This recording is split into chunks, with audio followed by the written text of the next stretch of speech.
गांव के लोग बड़े परेशान। अब राजा का बेटा है, राजकुमार है, भाई कैसे करें। शिकायत लेकर के जाकर राजन के सामने कहते हैं कि राजन, राजकुमार ने ऐसा कर दिया, हम कुछ नहीं कर पाए, क्या करूं बताओ। हम राजकुमार से बहुत परेशान हैं, हमारी बेटी को ऐसा कर दिया, हमारे आज इस प्रकार का नुकसान कर दिया। आज राजकुमार आए तो मेरे साथ ऐसा किया, मेरे बेटे को मार दिया।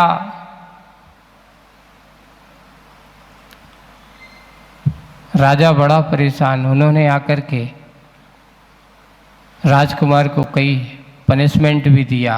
यहाँ तक कि ऐसा नहीं कि राजकुमार को उनकी सजा नहीं मिली होगी, सजा भी मिली, पर मिलने के बाद पुनः उसी काम में लगा हुआ है।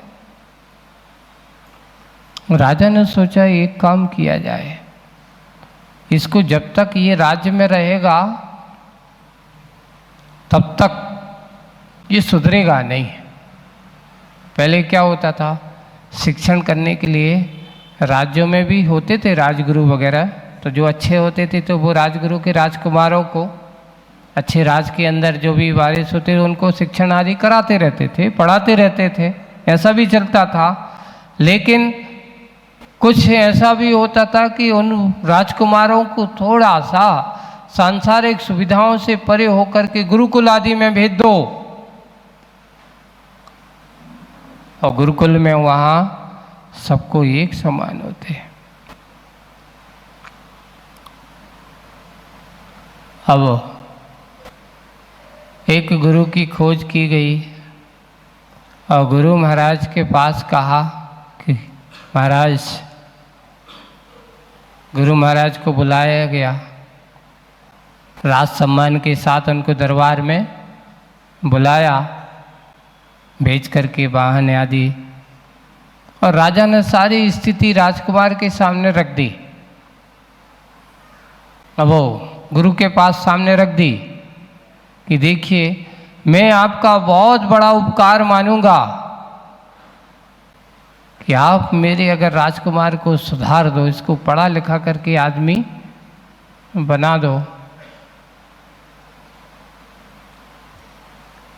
बात यहाँ ये कहना चाह रहा हूँ कि एक आत्मा उसी समय जब क्रूरता के परिणाम से युक्त है तो हिंसा करना, किसी को मारना, किसी को भी कुछ भी करना,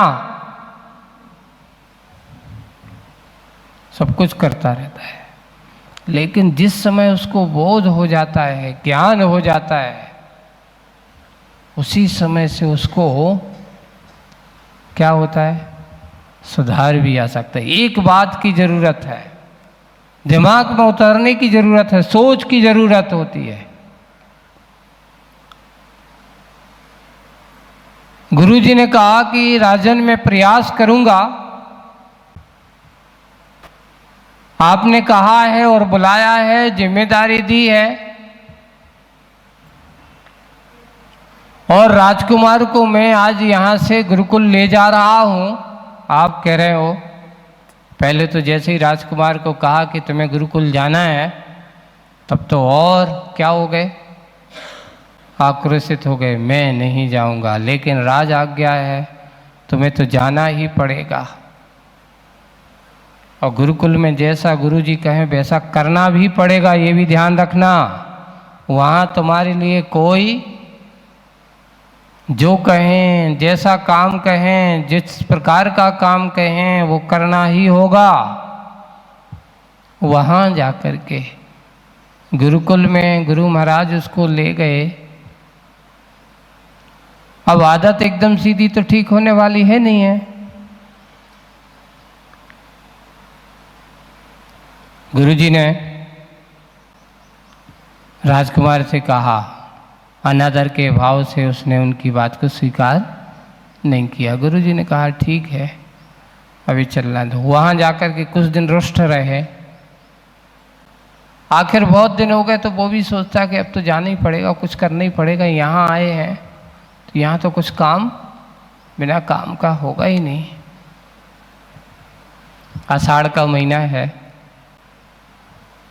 अब आषाढ़ के महीने में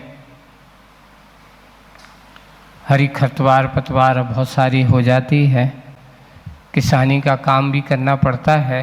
और गुरुकुल में तो जो रहते थे छात्रों को यही सिखाया जाता था।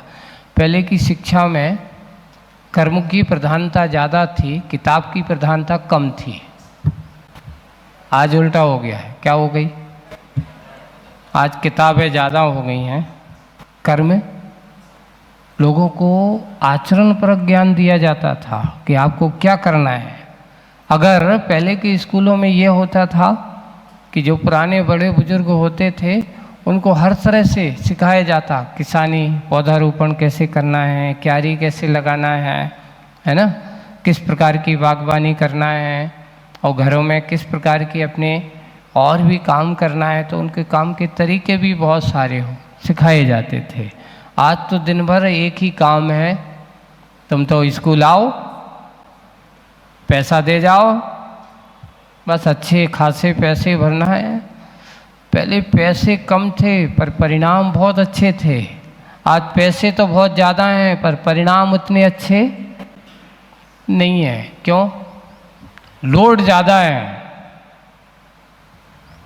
पहले पढ़ाई का लोड उतना ज़्यादा नहीं था, उनको बहुत सारा बोध दिया जाता था, बहुत सारा शिक्षण प्रशिक्षण दिया जाता था, इस प्रकार के संस्कार दिए जाते थे।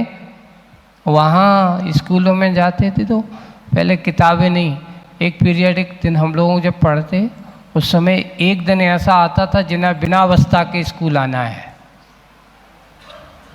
उस दिन स्कूल में अपना क्या बैग लेकर के नहीं जाना है। 7 दिन में एक दिन आता था, उस दिन हाफ डे होता था और हाफ डे रहता था। और उस दिन जाकर के काम क्या है, कुछ पीटी वगैरह करा देते थे अच्छी, है ना,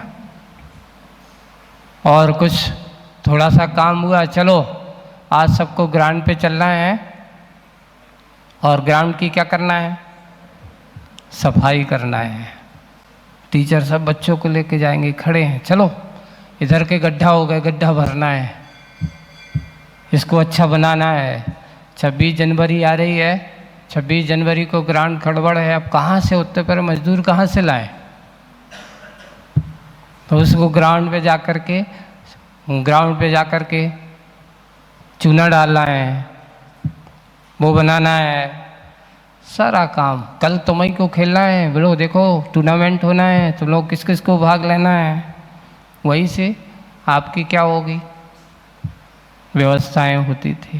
तो ये पहले फिजिकली उनको बहुत कला सिखाया जाता था। आज के बच्चों से कह दिया जाता हो, आज मुझे पढ़ने आते हो कि काम कराने को जाते हैं? हमारा बच्चा नौकर है क्या? हमारे माता पिता भी आजकल स्कूलों पे जाकर के लड़ने लगेंगे, ये तो काम नौकरों का है, तुम पैसे लेते हो, नौकरों से क्यों नहीं कराते हो, हमारे बच्चे से क्यों कराते हो? इसलिए उसको पता ही नहीं रहता, किताबों में भी अटका रहता है। एक बार अभी एक दिन की बात थी, पहले उनको बच्चों को एक, जैसे आपके पहले तुम लोग घर में होते थे ना, घर पे बता देते जाओ बेटा सब्जी लेकर के आओ बाजार से, है ना, काम बता देते थे। उससे पूछा गया कि ये सब्जी एक तुरई और गिल की सब्जी थी, इसका नाम क्या है? उसको नाम नहीं पता, इसको क्या बोलते हैं? बोले कि हम कभी लेने ही नहीं गए तो हमें पता ही नहीं, खाया तो खूब है, खाने में बना नहीं है। उससे पूछा जाए कि कैसा है, कहाँ से बनती, क्या है, इसका नाम क्या है, तो बड़े बड़े बच्चों से पूछा जाए, जबकि पहले हमारी प्राइमरी स्कूलों में यही सिखाया जाता था। अब हम लोग बिहार करते हैं तो प्राइमरी स्कूलों में पूरे के पूरे प्राथमिक सालों में 1 से 5वीं साल तक पूरे के पूरे फलों के नाम लिखे रहेंगे, यानी जानवरों के नाम लिखे रहते थे। ये जनरल नॉलेज होता था कि नहीं हो जाता? पूरा यानी प्राथमिक भूमिका में ये सिखाया जाता था कि कौन सा जानवर है, कौन सा फल है, कौन सी सब्जी है, कौन सा धान है, ये है। अभी पूछा जाता है, एक बार बड़े बड़े कहीं लोगों से पूछा है कि तुअर की दाल कैसी होती तुमने देखी, मूंग की दाल कैसी होती तुम्हें पता है, उड़द की दाल बताओ कौन सी दाल है? उनको ये पता नहीं रहता कि दाल कौन सी है।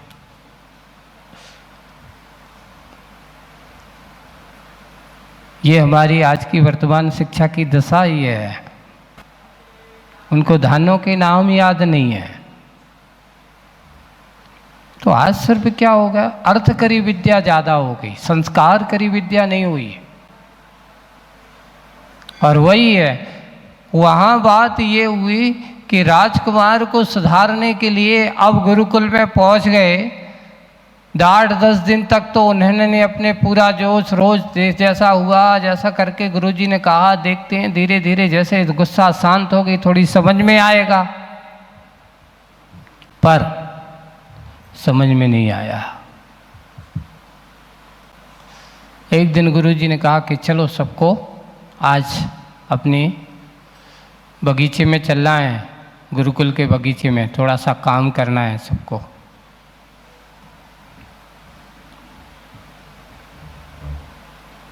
वहाँ जाकर के सभी बच्चों को काम बता दिया। राजकुमार को अपने पास बुलाया। राजकुमार तुम क्या काम कर सकते हो? बोले कि मैं कोई काम नहीं कर सकता, मैं राजा के बेटा हूँ। बोले कि काम तो करना पड़ेगा, अच्छा कुछ ना कुछ तो काम करना ही पड़ेगा। बोले कि ऐसा काम बताओ जो राजा के बेटे के अनुसार हो। तो उन्होंने कहा कि अच्छी बात है, ठीक है, एक काम करो। तभी अभी क्या हुआ कि आषाढ़ के बाद ज्येष्ठ वगैरह में जो नीम होती, नीम गिरती है तो अंकुरित हो जाती। तो एक छोटा सा पेड़ नीम का वहाँ अभी अंकुरित हुआ था और उस नीम के पेड़ में अच्छे छोटे छोटे पत्ते लगे हुए थे, कोपले निकली हुई थी। राजकुमार से कहा कि राजकुमार एक काम करो, वो एक छोटा सा पेड़ है, उसका एक पत्ता तोड़ करके खा के बताना इसका स्वाद कैसा है।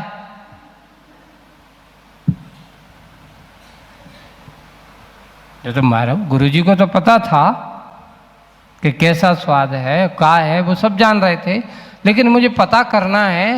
उस समय अज्ञानी कभी कभार किसी को समझाने के लिए अज्ञानी बनना पड़ता है। तो उन्होंने उस पत्ते को निकाला, ये काम तो कर दूंगा, ये तो हो जाएगा। बोले कि हाँ इतना तो कर सकता हूँ, चलो करके बताओ। गया, पत्ता तोड़ा, मुंह में रखा, जैसे ही चबाया उसको इतनी गुस्सा आई,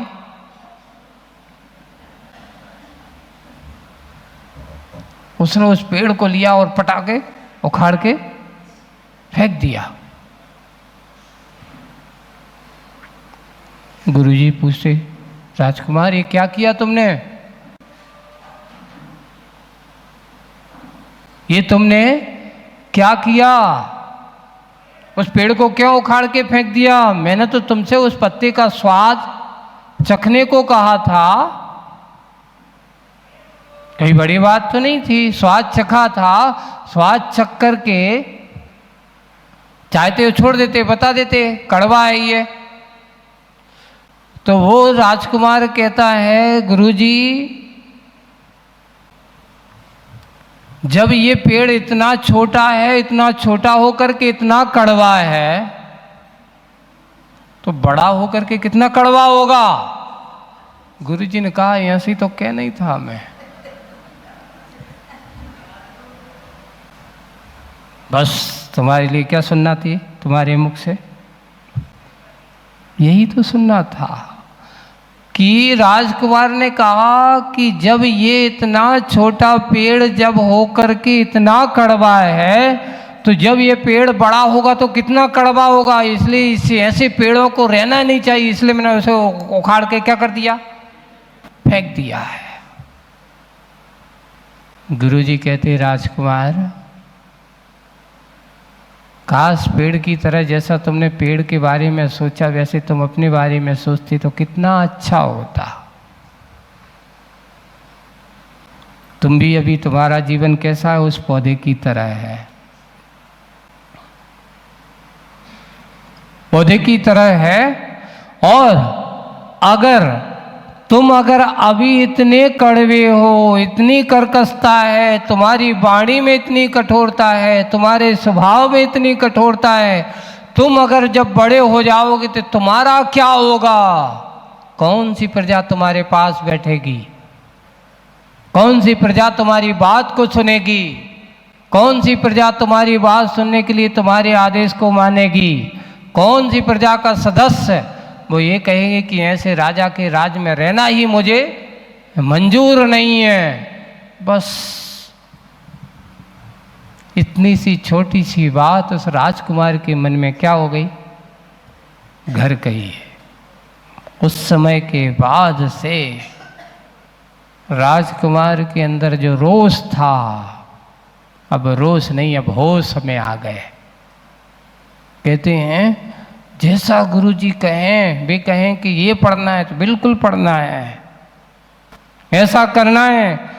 दूसरे राजकुमार दूसरे विद्यार्थियों से भी ज़्यादा आज्ञानुवर्ती बन जाते हैं और वे जैसा कहता है वैसा करने लगे, आज्ञा का पालन करने लगे। बाद में पता चला, शिक्षण पूरा करने के बाद राजकुमार को जब राजा के पास पहुँचे और पहुँच करके राजकुमार की दशा को देख करके राजा बहुत प्रसन्न है कि मैं तो अपने आप को क्या हो गया। जैसे आप लोग हैं, जब आपके कोई बेटा बेटी हो चड्डी हो जाएं और थोड़े से सुधर के आ जाएं तो आप लोग क्या सोचते हो? वाह, हम तो क्या हो गए, कम से कम ये सुधर गया, ये सबसे बड़ी बात है। इसकी बुद्धि ठीक हो गई, इसकी भेजे में सही बात समझ में आ गई। बस यही है जीवन का उद्देश्य, यही है कि वही व्यक्ति, आज की बात जो कथा का सार यही है कि एक समय वही होता है जब उसके अंदर उग्रता होती है, तामसता होती है, आलस होता है, इस प्रकार का आक्रोश होता है, कसायों का उद्वेग होता है, तब उसके लिए हिंसक परिणामों का जन्म होता है। लेकिन जिस समय उसके अंदर सत्संस्कार और अच्छे विचारों की संपन्नति होती है, दया रूप परिणाम का भाव होता है, तो उसी समय यह जीव, यह मनुष्य अहिंसक भी बन जाता है।